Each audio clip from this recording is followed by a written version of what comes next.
बिस्मिल्लाहिर्रहमानिर्रहीम। अस्सलाम वालेकुम स्टूडेंट्स, उम्मीद है आप सब खैरियत से होंगे। तो बेटा लास्ट टाइम हमने लेक्चर में चैप्टर नंबर 1 कंप्लीट किया था, तो चैप्टर नंबर 1 की एक्सरसाइज हमारी रहती है, वो आज हम पढ़ लेते हैं। Question number 1, filling the blanks. The set of instructions given to the computer to solve a problem is called. वो सेट इंस्ट्रक्शंस का जो कि हम कंप्यूटर को देते हैं किसी प्रॉब्लम को सॉल्व करने के लिए, वो क्या कहलाता है? वो हमें प्रोग्राम कहलाता है। Number 2, the set of rules for writing programs in a programming language is known as dash of the language। कि वो सेट ऑफ रूल जो कि किसी प्रोग्रामिंग लैंग्वेज में यूज़ होते हैं प्रोग्राम्स को राइट करने के लिए, उन्हें हम क्या बोलते हैं? उन्हें हम सिंटैक्स बोलते हैं। किसी भी लैंग्वेज का सिंटैक्स बोलते हैं उसे। सिंटैक्स की डेफिनेशन हमने चैप्टर में पढ़ी है, बेसिकली ग्रामेटिकल रूल्स होते हैं। Number 3, flow chart is a dash representation of algorithm. Flow chart जो है वो हमारे पास पिक्टोरियल रिप्रेजेंटेशन होती है किसी भी एल्गोरिथम की। हमने देखा था चैप्टर में कि हम जब किसी एल्गोरिथम को पिक्चर्स के फॉर्म में रिप्रेजेंट करते हैं तो हम उसे पिक्टोरियल रिप्रेजेंटेशन बोलते हैं, और वो बेसिकली फ्लो चार्ट्स होते हैं। Number 4, an algorithm solves a problem in dash number of steps. कि एक एल्गोरिथम जो है वो किसी प्रॉब्लम को कितने नंबर ऑफ स्टेप में सॉल्व कर सकता है? तो ये फाइनाइट इसका आंसर है कि किसी फाइनाइट नंबर मतलब लिमिटेड नंबर्स में उसको वो सॉल्व करे। Number 5, during dash a problem we decompose into multiple sub problems. कि वो कौन सा प्रोसेस है जिसमें हम जिस प्रोसेस के दौरान प्रॉब्लम को हम मल्टीपल पार्ट्स में डिवाइड करते हैं। तो एनालिसिस के दौरान हम क्या करते हैं? इसको सब पार्ट्स में डिवाइड कर लेते हैं और फिर इसको प्रॉब्लम को सॉल्व करते हैं। Number 6, debugging is the process of finding and removing errors in a program. ये डेफिनेशन है डीबगिंग की, और ये भी फिलिंग द ब्लैंक्स में भी आई हुई है। तो डीबगिंग वो प्रोसेस है जिसमें हम किसी भी एरर को फाइंड करते हैं और उसको रिमूव करते हैं। Number 7, program dash refers to the installation of programs in the user environment.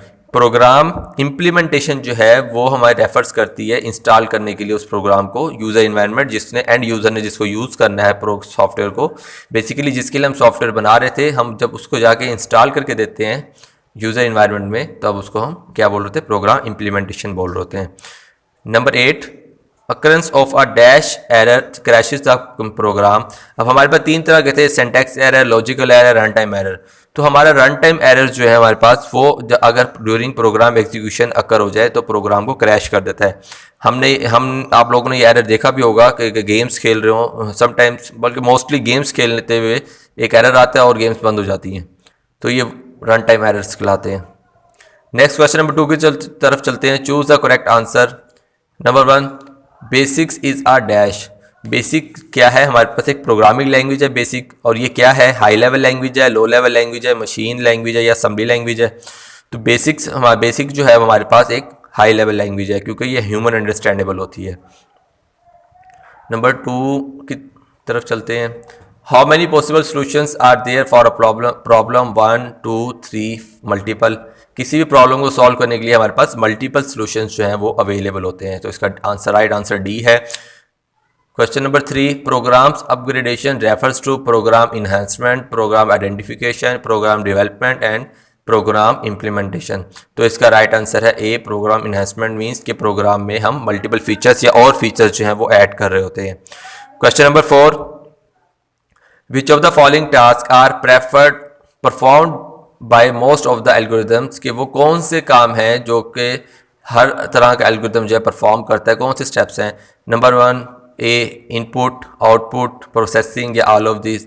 तो इसका राइट आंसर है ऑल ऑफ दिस। हर तरह का एल्गोरिदम जो है हमारा वो इनपुट लेता है डाटा को, फिर उसे प्रोसेस करता है और हमें आउटपुट व्यू करवाता है। Number 5, typographical errors in basic statements are run time errors, logical error, syntax error and execution error. तो टाइपोग्राफिकल एरर जो है वो हमारे पास सिंटैक्स एरर्स होते हैं बेसिक लैंग्वेज के अंदर। Number 6, the diamond symbol represent the dash. Diamond symbol जो है वो क्या रिप्रेजेंट करता है? Input output, decision making, processing, remarks. ये हमने पढ़ा था फ्लो चार्ट वाले जब हम सिंबल्स पढ़ रहे थे, तो वो बेसिकली डिसीजन मेकिंग के लिए यूज होता है हमारा diamond symbol. Number 7, division by zero is. क्या किसी भी नंबर को हम जीरो से डिवाइड करते हैं तो वो क्या? सिंटैक्स एरर है, लॉजिकल एरर है, रन टाइम एरर है या नॉट एन एरर। तो कंप्यूटर्स में जब भी हम किसी नंबर को जीरो से डिवाइड करेंगे तो वो हमें रन टाइम एरर आएगा। देखो ये एरर जो है ये प्रोग्राम एग्जीक्यूशन के दौरान आता है, क्योंकि सिंटैक्स एरर भी नहीं है ये और लॉजिकल एरर भी नहीं है, तो ये रन टाइम एरर प्रोग्राम जब इसको एग्जीक्यूट करेगा 1 बाय 1 एक स्टेटमेंट को एग्जीक्यूट करता है, जब इस लाइन पर आएगा जिसमें एरर होगा तब वो प्रोग्राम क्रैश करता है, बंद हो जाता है, क्योंकि उसे समझ नहीं आता। क्योंकि आप किसी भी नंबर को 3 डिवाइडेड बाई 0 करें तो वो इन्फिनिटी में चला जाता है, तो प्रोग्राम को कोई आउटपुट नहीं मिलती और वहीं से प्रोग्राम जो है ना वो बंद हो जाता है, क्रैश कर जाता है सिस्टम। नेक्स्ट है हमारे पास which of the following document describes various feature of the software and the way it use. वो कौन सा डॉक्यूमेंट है जो ये बताता है आपको कि इसमें कौन कौन से फीचर्स हैं और आप इसको कैसे यूज़ कर सकते हैं। सॉफ्टवेयर रिक्वायरमेंट डॉक्यूमेंट नहीं, program description, user manual, algorithm. तो इसका राइट आंसर है सी, यूज़र मैनुअल जो है वो हमें बता रहा होता है कि इसमें फीचर्स कौन कौन से हैं और इसको आप कैसे यूज़ कर सकते हैं। 9, algorithm is a requirement document, design document, test document, user guide. तो एल्गोरिदम जो है हमारे पास वो डिज़ाइन डॉक्यूमेंट होता है। Algorithm is a design document, basically इसमें उसके डिज़ाइन के बारे में डिटेल होती हैं, स्टेप्स होते हैं सारे। लास्ट है हमारे पास MCQs number 10, the technique divide and conquer is use to solve simple problem, large problem, complex and large problem. तो इसका राइट आंसर हमारे पास है D, complex and large problems को सॉल्व करने के लिए यूज होती है डिवाइड एंड कंक्योर रूल। तो ये एमसीक्यूज से इसको आपने अच्छे से प्रिपेयर कर लेना है। नेक्स्ट हमारे पास फिलिंग ट्रू फॉल्स हैं, ट्रू फॉल्स भी कवर कर लेते हैं। Number 1, syntax error occurs due to the wrong logic, program logic. कि सिंटैक्स एरर जो है वो प्रोग्राम की रॉन्ग लॉजिक की तरफ वजह से आता है, नहीं रॉन्ग हो गया, ये फॉल्स है, क्योंकि सिंटैक्स एरर हमारे पास ग्रामेटिकल रूल्स की वायलेशन करने पे आता है और लॉजिकल एरर जो है वो रॉन्ग लॉजिक टाइप करने की वजह से आता है, तो इसलिए ये रॉन्ग हो गया। Number 2, top down design is followed to solve the complex problem. कि टॉप डाउन डिज़ाइन की मदद से हम कॉम्प्लेक्स प्रॉब्लम को सॉल्व करते हैं, ये ट्रू हो गया। क्यों? क्योंकि हमने पढ़ा है कि डिवाइड एंड कंक्योर रूल की मदद से या टॉप डाउन डिज़ाइन की मदद से हम कॉम्प्लेक्स प्रॉब्लम को इजीली सॉल्व कर लेते हैं। Number 3, desk checking is the process of verifying the working of an algorithm. ये भी ट्रू है, डेस्क चेकिंग की मदद से हम चेक करते हैं कि एक एल्गोरिथम की वर्किंग कितनी बेहतर है। Number 4, debugging is an important part of analysis. Debugging जो है वो एनालिसिस का एक इंपॉर्टेंट पार्ट है, तो हमें पता है कि डीबगिंग जो है एनालिसिस का एक इंपॉर्टेंट पार्ट है, ये भी ट्रू है हमारे पास। नंबर 5 की तरफ चलते हैं, every stage of program development is documented. कि हम प्रोग्रामिंग की, जब हम प्रोग्राम लिख रहे होते हैं उसकी हर स्टेज को हम डॉक्यूमेंट कर लेते हैं, ट्रू है, उसमें ये डॉक्यूमेंट की जाती हैं। नेक्स्ट है हमारे पास 6, a rectangle symbol is use for decision making in a flow chart. के रेक्टेंगल सिंबल जो है वो हमारा यूज होता है डिसीजन मेकिंग के लिए फ्लो चार्ट में, ये हमारे पास फॉल्स हो गया, क्योंकि रेक्टेंगल सिंबल जो है वो डिसीजन मेकिंग के लिए यूज नहीं होता है। डिसीजन मेकिंग के लिए हमें पता है डायमंड सिंबल हमारा यूज होता है। Number 7, requirement document is not helpful eight development stage. के रिक्वायरमेंट डॉक्यूमेंट जो है वो हमारा रिक्वायरमेंट स्टेज पे हेल्पफुल नहीं होता, फॉल्स हो गया। रिक्वायरमेंट डॉक्यूमेंट की मदद से ही हम डेवलपमेंट स्टार्ट करते हैं, तो ये फॉल्स है। Number 8, the usual direction of flow chart from right to left. कि एक फ्लो चार्ट की नॉर्मल डायरेक्शन जो होती है वो क्या होती है, राइट से लेफ्ट की तरफ, नहीं, ये फॉल्स हो गया। हमने पढ़ा था टॉप टू बॉटम होती है या लेफ्ट टू राइट होती है। Number 9, an annotation symbol is use for writing comments. ये ट्रू है, एनोटेशन सिंबल्स में हम कमेंट्स वगैरह टाइप करते हैं। तो बच्चों ये हमारे 3 क्वेश्चन थे एक्सरसाइज के। पहले हमने फिलिंग द ब्लैंक्स देखी और फिर मल्टीपल चॉइस आंसर्स देखे, एमसीक्यूज, और देन ट्रू फॉल्स। आपके पेपर में बेसिकली एमसीक्यूज आते हैं, ट्रू फॉल्स वगैरह, और ये फिलिंग द ब्लैंक्स हमने क्यों किए, क्योंकि इसमें से भी एमसीक्यूज बनकर पेपर में आते हैं, तो हमने इन्हें भी कवर करना है, फिलिंग द ब्लैंक्स को भी, ट्रू फॉल्स को भी, और मल्टीपल चॉइस आंसर को, एमसीक्यूज वगैरह को भी हमने कवर कर लिया। उम्मीद है आपको समझ आ गया होगा। अगर आपको कन्फ्यूजन है तो आप ये डिस्क्रिप्शन में पूछ सकते हैं। जज़ाकल्लाह। तो बेटा एक्सरसाइज के क्वेश्चंस हमने कवर कर लिए, ये कुछ रिमेनिंग क्वेश्चंस हैं जो हमारे रह गए थे, हम इनको देख लेते हैं। तो क्वेश्चन नंबर आपकी एक्सरसाइज का 10 का पार्ट 10 है ये, write an algorithms to calculate the distance covered by a car moving at an average speed of v minutes per second in time t. The program should input average speed v and time t. हमने एक algorithm लिखना है जो कि क्या करेगा, एक car move कर रही है जिसकी वेलोसिटी v है और जिसका टाइम t है, उसके साथ मूव कर रही है। हमने एक एल्गोरिथम लिखना है जो कि उसका distance covered by a car जो है वो ट्रैवल करके उसको फाइंड आउट कर सके। तो हमने पहले देखना है एल्गोरिथम लिखने के लिए हमारे पास 3 चीज़ें रिक्वायर्ड होती हैं।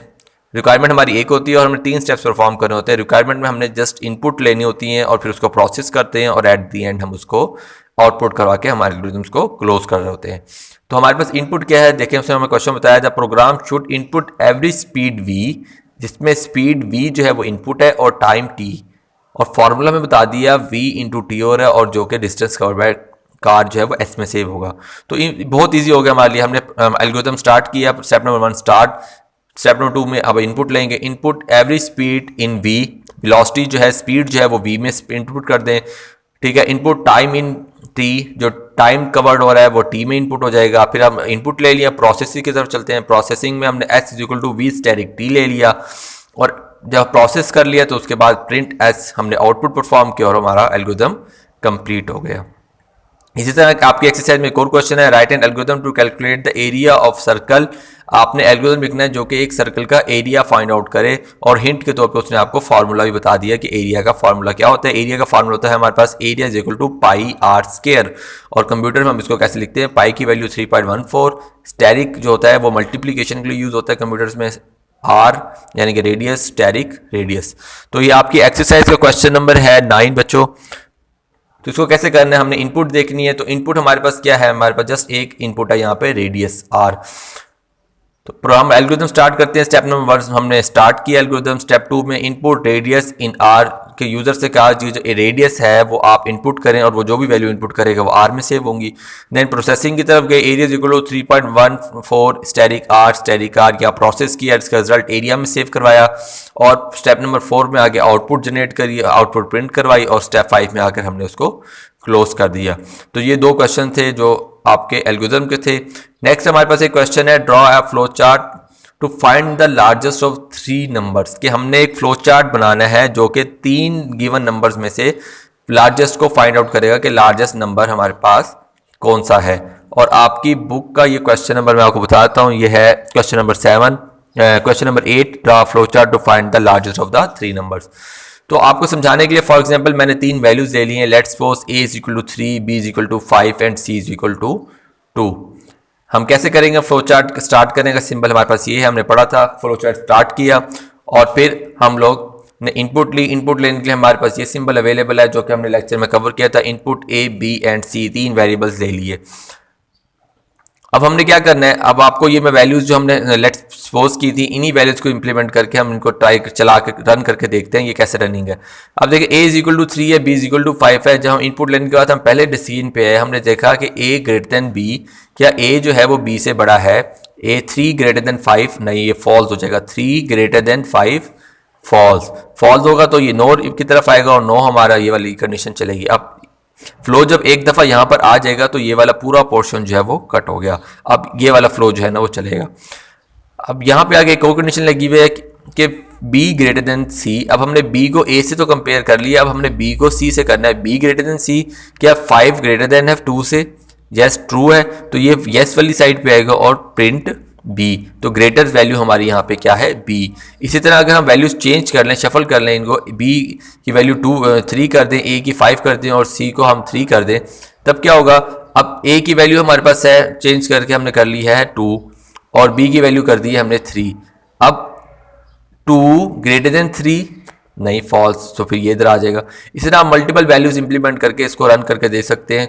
तो ये तमाम वैल्यूज के लिए ये हमारा एल्गोरिथम जो है ना वो ठीक है। यहाँ पे C प्रिंट आउट होगा ग्रेटर, यहाँ पे B प्रिंट आउट हो जाएगा ग्रेटर, यहाँ पे भी C प्रिंट आउट होगा ग्रेटर और यहाँ पे A प्रिंट आउट होगा ग्रेटर। तो ये एक फ्लो चार्ट था जो कि आपको हेल्प करेगा 3 वैल्यूज को कंपेयर करके बताने के लिए कि कौन सी वैल्यूज है वो ग्रेटर है हमारे पास। नेक्स्ट क्वेश्चन की तरफ चलते हैं। ये क्वेश्चन आपकी एक्सरसाइज में नहीं है लेकिन एक इंपॉर्टेंट क्वेश्चन था तो मैंने आपका यहाँ इंक्लूड किया हुआ है, इसको देख लेते हैं। Compare flow charts with an algorithm, के एल्गोरिथम और फ्लो चार्ट का कंपैरिजन करके बताएं कि ये क्या होते हैं। तो फ्लो चार्ट्स और एल्गोरिथम में हमारे पास पहला पॉइंट है, फ्लो चार्ट्स के लिए standard symbols are used to design the flow chart. हम सिंबल्स को यूज करते हैं किसी भी फ्लो चार्ट को डिजाइन करने के लिए, ये हमने देखा अभी, हमने ऊपर एक क्वेश्चन किया। एल्गोरिथम्स में क्या होता है, simple English is use to write the algorithm. हम एल्गोरिथम्स में इंग्लिश लैंग्वेज को यूज करते हुए एल्गोरिथम्स टाइप कर रहे होते हैं या लिख रहे होते हैं। Number 2, flow chart is more time consuming. Flow charts को बनाना हमारे लिए बहुत ज्यादा टाइम कंज्यूमिंग है। और टाइम कंज्यूमिंग क्यों है, क्योंकि इसमें डायग्राम्स हैं, हमें सिंबल्स बनाने होते हैं तो हमें टाइम लग रहा होता है। As compare to algorithms, algorithm is less time consuming. Algorithm जो है वो हमारे पास कम टाइम में बन जाते हैं क्योंकि हमने यहाँ पे सिंपल इंग्लिश लिखनी होती है तो हमें ज्यादा टाइम नहीं लग रहा होता। Number 3, it is difficult to modify. अब डायग्राम जब आपने बना ली तो इनमें चेंज करना बहुत मुश्किल होता है, टाइम लगता है और मुश्किल हो जाता है इनको चेंज करना, एडिट करना। इसी तरह अगर इट इज़ एल्गोरिथम्स में क्या है, it is easier to modify, यहाँ पे मॉडिफिकेशन जो है उसको चेंजिंग जो है वो आसान है, क्योंकि यहाँ पे जस्ट हमने सेंटेंस को रिमूव करना होता है या न्यू सेंटेंस ऐड करना होता है, तो वो सिंपल हो जाता है हमारे लिए। लास्ट पॉइंट है हमारे, it is a graphical representation of a solution. Flow chart जो है वो किसी भी सोल्यूशन के ग्राफिकल रिप्रेजेंटेशन है, पिक्चर्स की फॉर्म में या डायग्राम्स की फॉर्म में रिप्रेजेंटेशन है। और एल्गोरिथम्स जो है it is a step by step process to solve a problem. तो ये हमारे पास एक ऐसा प्रोसेस है जो कि स्टेप बाय स्टेप चलता है किसी भी प्रॉब्लम को सॉल्व करने के लिए। स्टेप बाय स्टेप से मुराद जैसे ये 1 स्टेप, सेकंड, दूसरा step, third step, fourth step, fifth step, ये स्टेप्स फॉलो होंगे और कोई प्रॉब्लम जो है ना वो हमारी सॉल्व हो जाएगी। तो उम्मीद है आपको ये चैप्टर समझ आ गया होगा और इसकी एक्सरसाइज भी हमारी कंप्लीट हो गई है। इसके लेक्चर्स को बार बार सुने, अच्छे से सुने और इनको कवर करें।